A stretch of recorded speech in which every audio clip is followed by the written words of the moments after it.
Hello, everyone, and welcome back to Cinema Central. This is your host, Thomas Price. First, I'd like to thank everyone who watched my first video on Studio Ghibli's aesthetic and for your comments.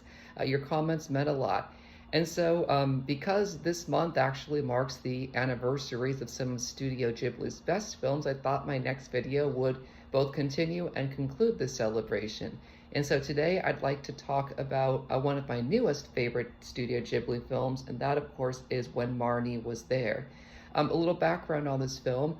When Marnie Was There is based upon Joan G. Robinson's 1969 young adult novel of the same name, and the film is directed by Hiromasa Yonebayashi, who had previously directed Studio Ghibli's 2010 film, The Secret World of Arrietty.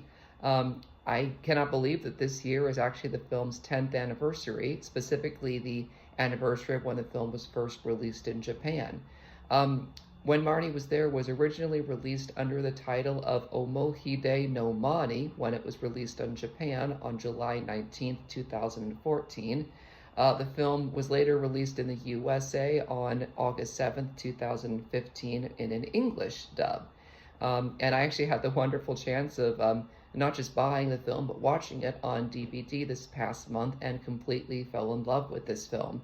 The film also did just recently play in theaters this last month as part of Ghibli's Best, which comes every year. I was super bummed that I missed it, but I thought, well, maybe I'd better just provide everyone with a review to celebrate this film's anniversary. So without further ado, here is my review of When Marnie Was There. Like all Studio Ghibli films, this film has its strong aesthetics. Its first being a strong story, second being having memorable characters, and third being a blending of genres. And so, as the story is the most important part of the film, I'd like to start with that. When Marnie Was There tells the story of Anna Sasaki, a lonely and insecure 12-year-old girl who struggles with low self-esteem and self-hatred.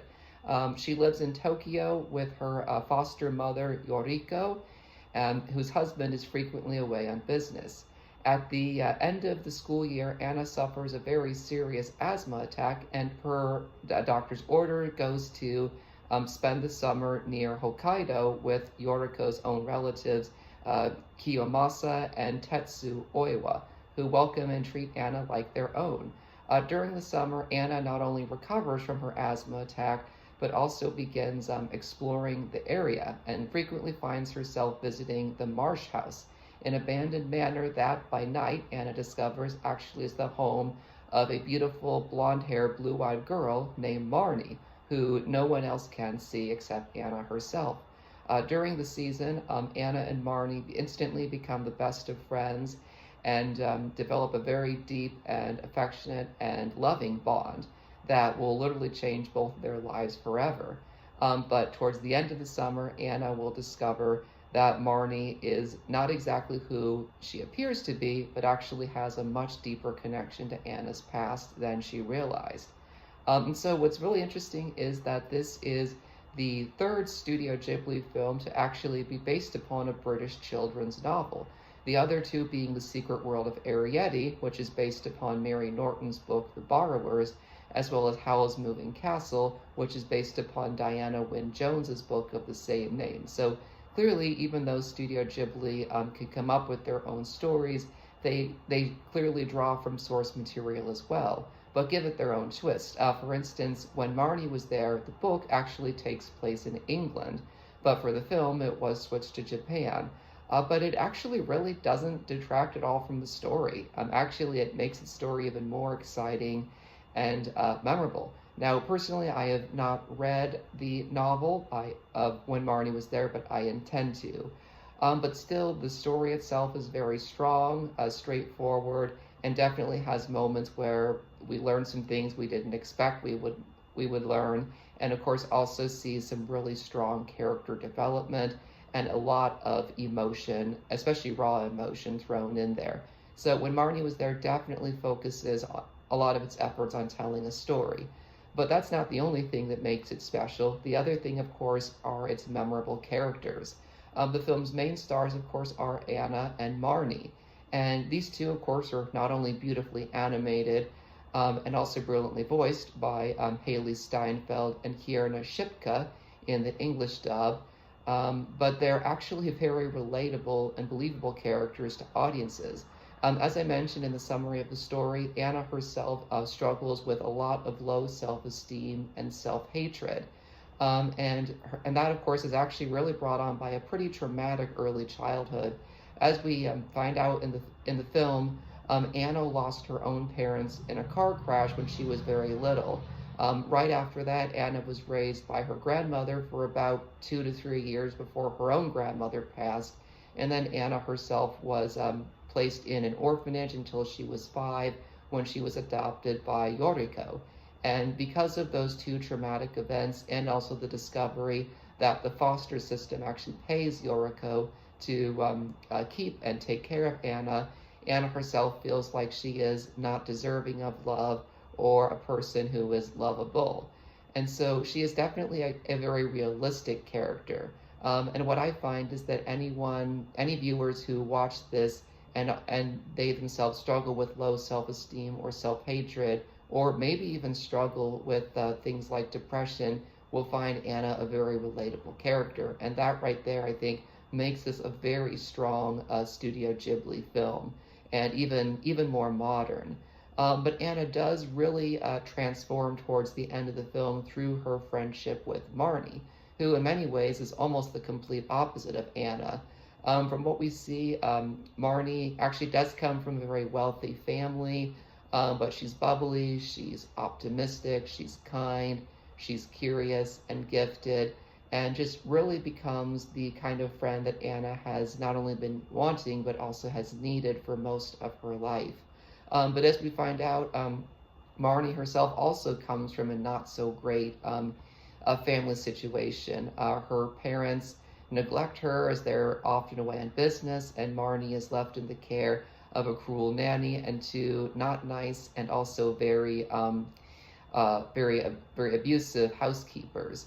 So in many ways, she and Anna are similar and also find solace and comfort in each other throughout the film. And so again, I think anyone who any viewers who feel like they have to put up a good front, despite their challenges, will also find Anna and Marnie both relatable, especially Marnie. The film does have some other great supporting characters. Anna's adopted mother, Yoriko, is a wonderful character herself.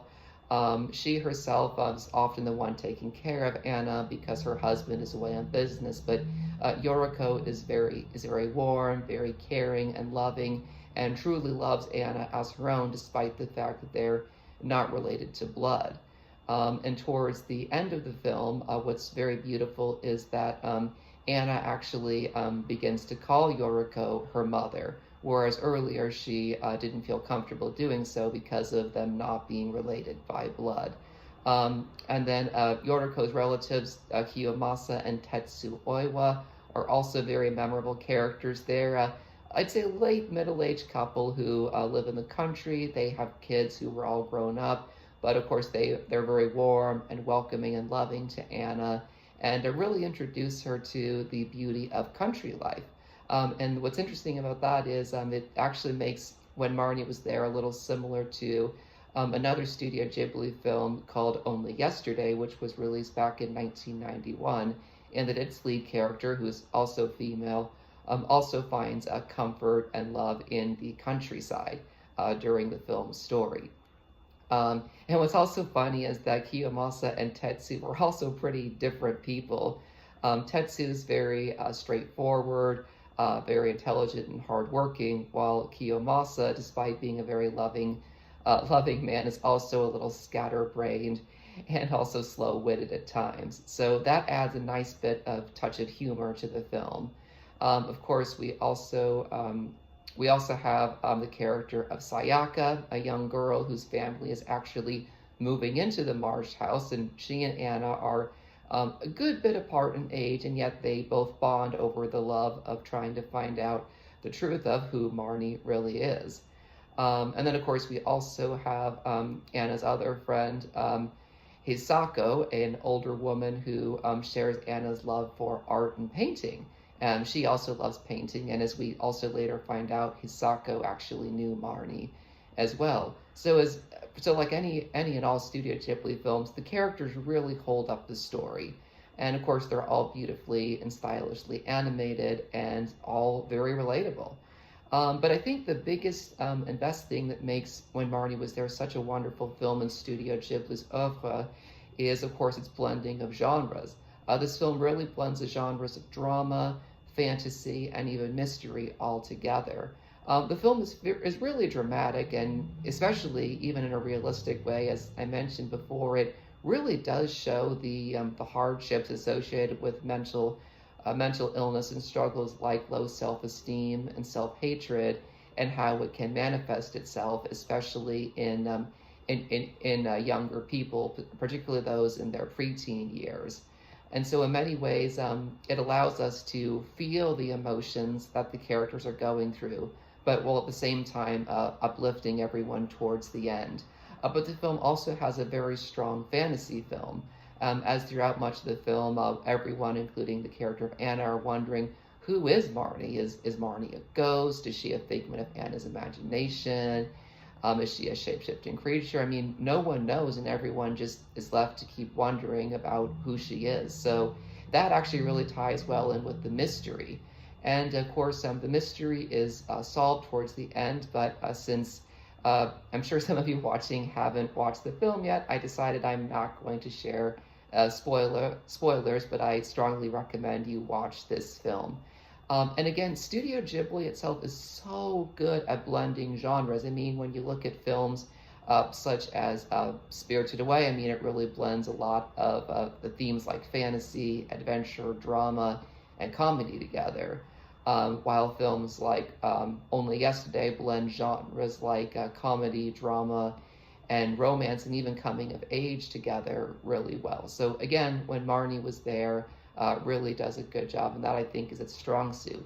Of course, the film also features beautiful, high-quality animation that makes the environments look inviting, the food edible, and just everything so very believable. I'm super glad that I had the chance to watch When Marnie Was There, and intend to keep watching this film and maybe even review it some more in the future. But I hope that after this video, everyone watching this will feel compelled to watch it. You can find it wherever DVDs and Blu-rays are sold, and on streaming platforms such as Max. So yeah, I really hope you enjoyed this. I will be back next month with a new video on Coraline, in celebration of not just the film's 15th anniversary, but also the film's upcoming re-release in celebration of said anniversary. And I'll also be presenting a video on the director Tim Burton.